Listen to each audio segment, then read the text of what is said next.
Welcome to SSC GS Junction. Here you will find the easiest methods, high quality notes, shortcut tricks and daily current affairs. कभी सोचा है कि सिर्फ 24 घंटे में किसी देश की पूरी कहानी पता चल सकती है? शायद हाँ। तो आज हम भारत के ऐसे ही एक दिन को देखने वाले हैं।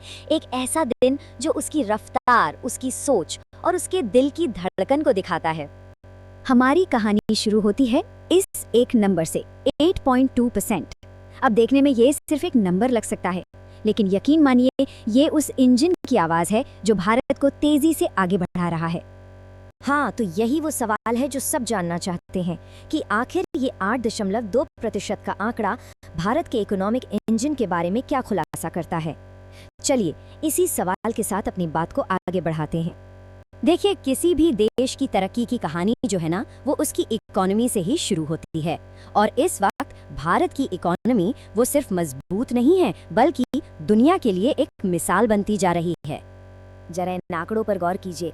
फाइनेंशियल ईयर 2026 के दूसरे क्वार्टर में जीडीपी ग्रोथ रही 8.2%, जो कि शानदार है। इतना ही नहीं, मूडीज जैसी ग्लोबल रेटिंग एजेंसी भी 2025 के लिए 7% की ग्रोथ का अनुमान लगा रही है। और बात करें फॉरेक्स रिजर्व्स की, तो हल्की सी गिरावट के बावजूद ये $688.1 बिलियन पर है। मतलब ये इतना बड़ा अमाउंट है कि भारत किसी भी ग्लोबल इकोनॉमिक शॉक को झेलने की ताकत रखता है। तो सवाल उठता है कि ये ग्रोथ आ कहां से रही है? इसके पीछे कई वजह हैं। हमारा मैन्युफैक्चरिंग और सर्विस सेक्टर जबरदस्त परफॉर्म कर रहा है।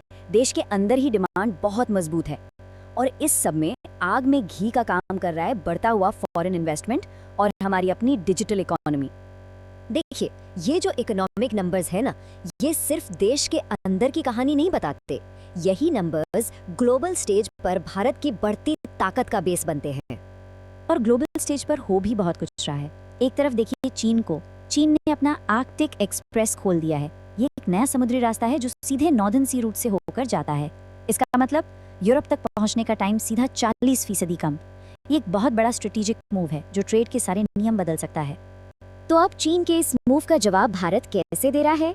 देखिए, भारत भी चुप नहीं बैठा है। चीन के आर्कटिक एक्सप्रेस के जवाब में भारत अपने खुद के सी लेन्स और कॉरिडोर्स को मजबूत कर रहा है।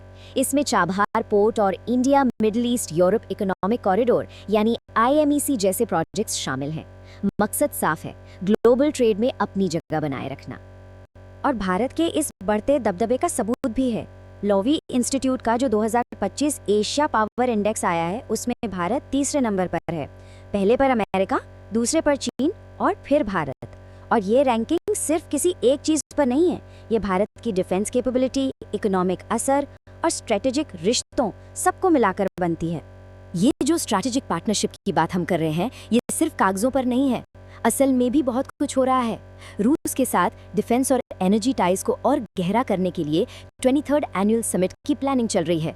उधर अमेरिका के साथ 7,900 करोड़ की डील हुई है MH-60R हेलीकॉप्टर सपोर्ट के लिए, जिससे हमारी समुद्री ताकत बढ़ेगी।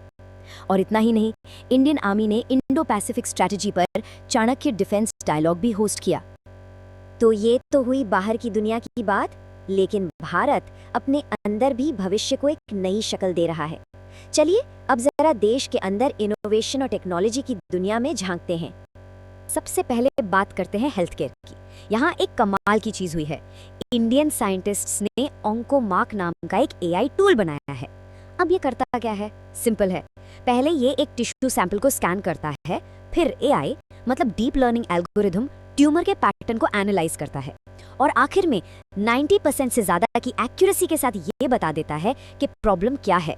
सोचिए, कैंसर जैसी बीमारी के अर्ली डिटेक्शन में ये कितना बड़ा गेम चेंजर साबित हो सकता है। और बात सिर्फ जमीन तक ही सीमित नहीं है।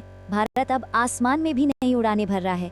देश का पहला प्राइवेट सेक्टर का लॉन्च रेडी रॉकेट विक्रम-1 पूरी तरह तैयार है। और इसे बनाया किसने है? एक कमाल की कंपनी स्काईरूट एरोस्पेस ने।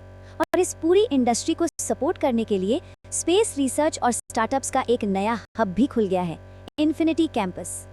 इन सबके बीच सोशल रिफॉर्म यानी सामाजिक सुधार के मोर्चे पर भी एक बड़ी खबर आई। असम ने एक बिल पास किया है जिससे पॉलीगमी यानी एक से ज्यादा शादी करने की प्रथा पर रोक लगेगी। ये महिलाओं के अधिकारों को लेकर एक बहुत ही बड़ा और अहम कदम माना जा रहा है।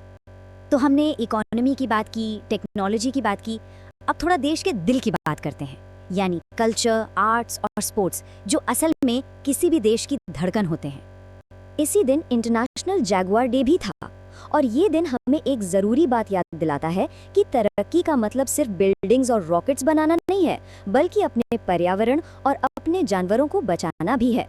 और इस शानदार जानवर को बचाने की कोशिशें दिखाती हैं कि भारत में एनवायरनमेंट को लेकर अवेयरनेस बढ़ रही है।